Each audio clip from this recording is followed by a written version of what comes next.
Hey guys, this is Kelly. I wanted to make a video today about manual flash. I will just give you a little background about how I use Flash or did not use Flash for about 3 years.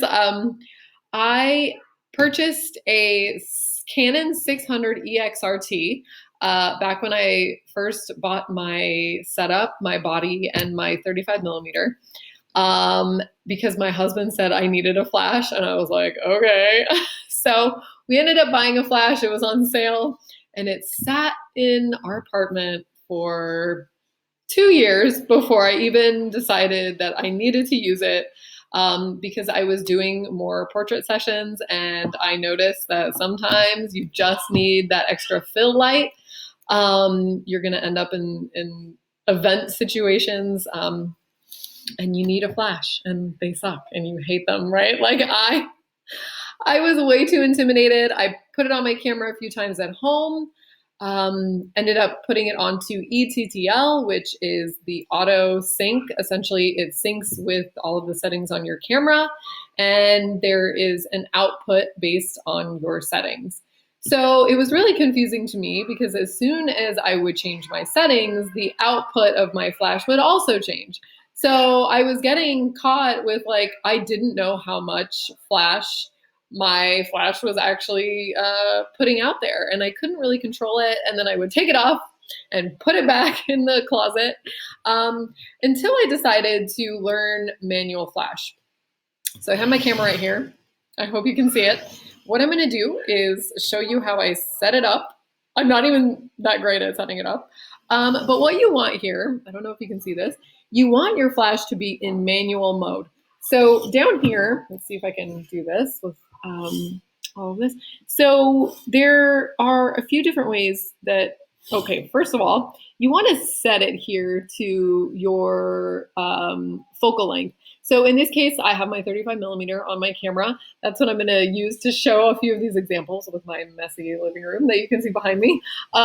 So what I do right down here is the mode section. And as you can see, you can change it. I don't even know what GR means, but ETTL is the auto mode. And essentially ETTL is just like auto on your camera. So while it does an okay job, it's not going to be spectacular. You're going to get that real flashy face look, which is obviously not what you want, especially during events. You want people to look natural. So what I do is I put it onto manual, and then you see these ratios here. What I do is I choose, let's see, I'm still kind of, so you highlight it here, and what you do is you highlight this. And when it's in manual mode, it's going to go from 1/1, which is full power, down to 1/2 power, 1/4 power, 1/8 power, 1/16, 1/32, 1/64, and then 1/28. 1/128.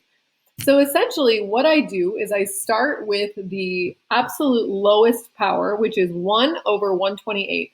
That's going to give you a very, very, very small output of your flash. And it essentially gives that soft flashlight. What I do is I point it straight up from the ceiling and I bounce it. And what I do is I compensate with ISO. So I think my daughter is crawling around on the floor. She's trying not to be found. So what I essentially do is I still keep my ISO pretty high. I can get away with 640 to 800. That's kind of where I like to max out. I might go up to 1,000 if necessary. And what I do is I put my flash into manual, and I use the lowest power setting possible. So what I'm essentially doing is kind of meeting in the middle. While I compensate with my ISO, I am using the lowest amount of flash to get a more natural feel.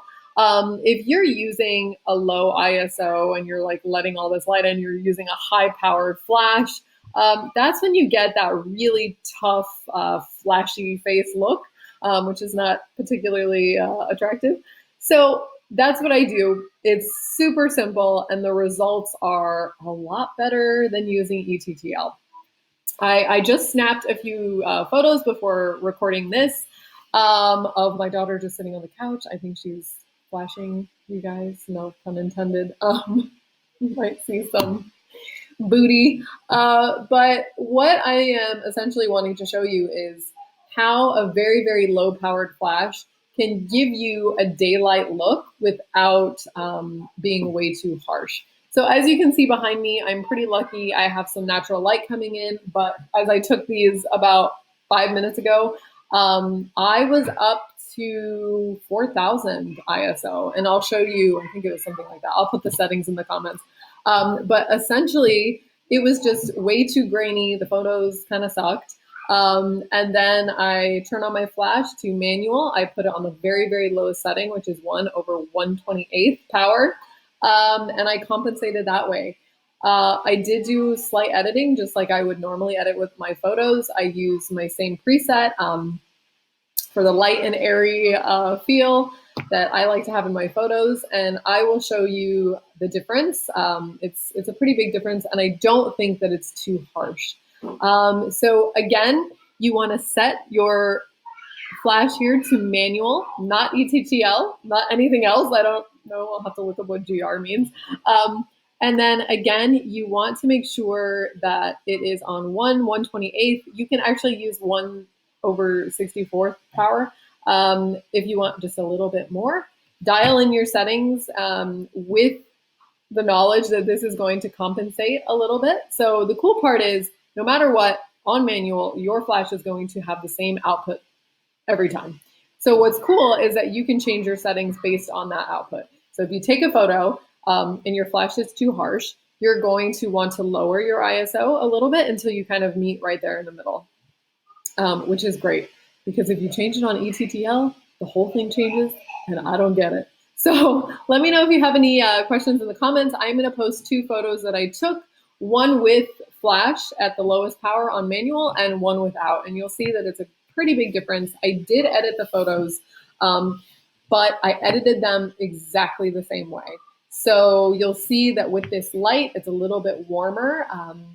And with the other photo, it's looking a little bit blue because it's dark. And another thing, when you're using flash, try to turn off the lights, unless it's pitch black. Obviously, you can't do that.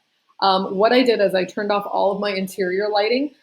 As you can see, it's the fabulous tungsten kind of yellow, dingy color. I have a light in the back here that is also very yellow. So I make sure to turn off the lights, because what happens is when you have tungsten light with a really, really, okay, you're gonna get your phone. When you have a really, really yellow light and then like a clearer light and then, you know, another color in the background, can you say hi? Yeah, that's me and me. There's 2 of me. Yeah. Okay, go play. The video is amazing. So again, turn off all the lights, because what you want is just the light, natural light coming in from the window, which was practically 0, and the light from your flash. It's a lot easier to edit when you have one type of light versus 10 different types of light, because maybe you're getting light in the back that's like yellowish orange, and then you have, you know, a lighter type of tungsten light coming in on this side, and then window light, and then maybe there's like a disco light in the back. So that's just too much. Turn off your lights, use your flash. Again, if you're in the middle of the club, that's not going to really work for you. But do what you can in the situation and create more of a natural look.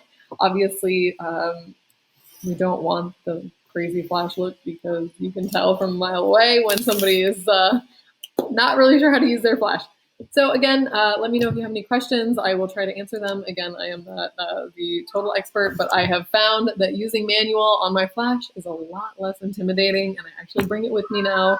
And when I need it, I throw it on my camera and I don't feel freaked out and panic. So talk to you guys soon. Thanks.